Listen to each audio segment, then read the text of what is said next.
मैं आज आपको एक नए टॉपिक पर लाना चाह रहा हूँ। भारत में प्रजातंत्र क्यों नहीं है? लोग अक्सर पूछ देते हैं। यह प्रश्न एक बड़ा मज़ेदार चीज़ है कि भारत में प्रजातंत्र क्यों नहीं है।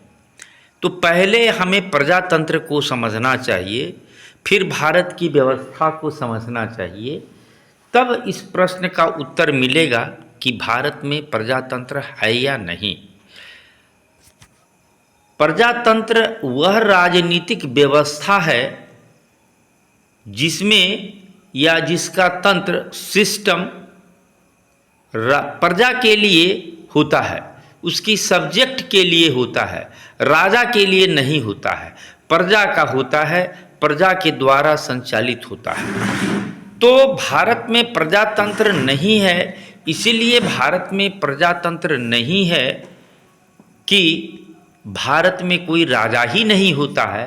तो भारत के जो लोग हैं, भारत के जो नागरिक हैं, वह किसी का प्रजा, किसी का सब्जेक्ट हो ही नहीं सकता है। प्रजातंत्र का अंग्रेजी भाषा में जो अनुवाद है वो डेमोक्रेसी है, जिसका अनुवाद ब्रिटेन और जापान के संदर्भ में, जहाँ राजतंत्र है, जहाँ की संप्रभुता राजा में निहित है, प्रजातंत्र होता है। लेकिन भारत और अमेरिका के संदर्भ में डेमोक्रेसी का अनुवाद लोकतंत्र होता है, लोगों का तंत्र होता है। तो यह बेसिक डिफरेंस है जो हमें जानना चाहिए और हमें ध्यान में रखना चाहिए। भारतीय संविधान के उद्देशिका में, जिसे प्रियम्बल कहते हैं, शब्द जो है लोकतंत्र है, प्रजातंत्र नहीं है। तो भारत में यदि प्रजातंत्र है, हम लोग तब किसकी प्रजा हैं? कौन सा हमारा राजा होगा? कौन हमारा मोनार्क किंग है?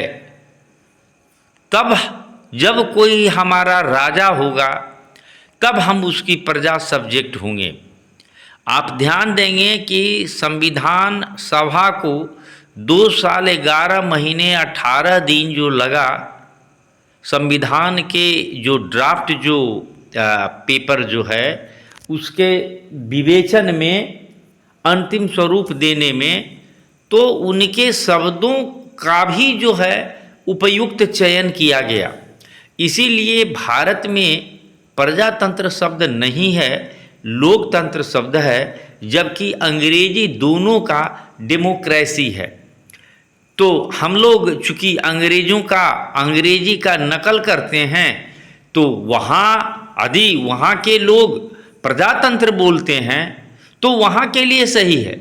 लेकिन यह भारत के संदर्भ में, जहाँ कोई राजा है ही नहीं, जिसकी संप्रभुता किसी राजा में निहित है ही नहीं, प्रजातंत्र यहाँ नहीं होगा।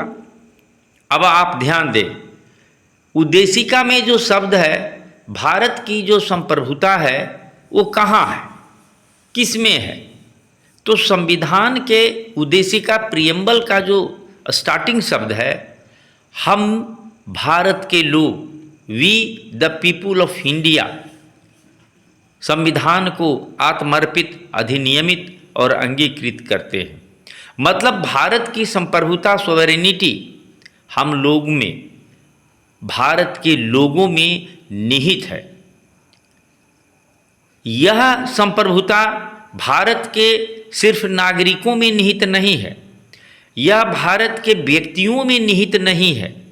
इसीलिए नहीं है व्यक्तियों में कि व्यक्ति प्राकृतिक जो हम लोग हैं होता है, और कृत्रिम व्यक्ति भी होता है, जो कंपनी होता है, कोई संस्था होता है, आर्टिफिशियल पर्सन, तो उसमें भी नहीं है। यह संप्रभुता किसी परिवार में भी नहीं है, किसी संस्था, इंस्टीट्यूशन में भी नहीं है। यह संस्था, ये जो संप्रभुता है भारत की, इस राष्ट्र की, ये हम लोगों में निहित है। तो अब आप स्पष्ट हो गए कि भारत में लोगों का तंत्र है, यानी लोक का तंत्र है, यानी लोकतंत्र है। इस तरह भारत के संदर्भ में प्रजातंत्र एक असंवैधानिक अवधारणा है, एक असंवैधानिक शब्द है, इसे आपको समझना होगा। इसीलिए स्विट्जरलैंड के भाषा विद्वान फर्डिनांड डी सोसुरे कहते हैं कि शब्दों के सतही अर्थ भी होते हैं, शब्दों के निहित अर्थ भी होते हैं, शब्दों के संरचनात्मक अर्थ भी होते हैं। तो प्रजातंत्र का संरचनात्मक अर्थ आप समझ गए और लोकतंत्र का संरचनात्मक अर्थ आप समझ गए। इसीलिए भारत के संविधान में प्रजातंत्र शब्द नहीं है, भारत के संविधान में लोकतंत्र शब्द है। अब आपको यदि कहीं कोई आलेख निबंध लिखने के लिए मिलता है या कोई प्रश्न है जिसमें आपको ये गुंजाइश है और हिंदी में शब्द भारत के लिए प्रजातंत्र दिया हुआ है, तो आपको एक छोटा सा पैराग्राफ इस बात को स्पष्ट करने में दिया जाना चाहिए कि यह प्रजातंत्र शब्द डेमोक्रेसी का हिंदी तो है, लेकिन भारत के संदर्भ में यह लोकतंत्र है। इसकी संरचनात्मक अवधारणा जो है अलग है, इसीलिए भारत में प्रजातंत्र नहीं है, भारत में सिर्फ लोकतंत्र है।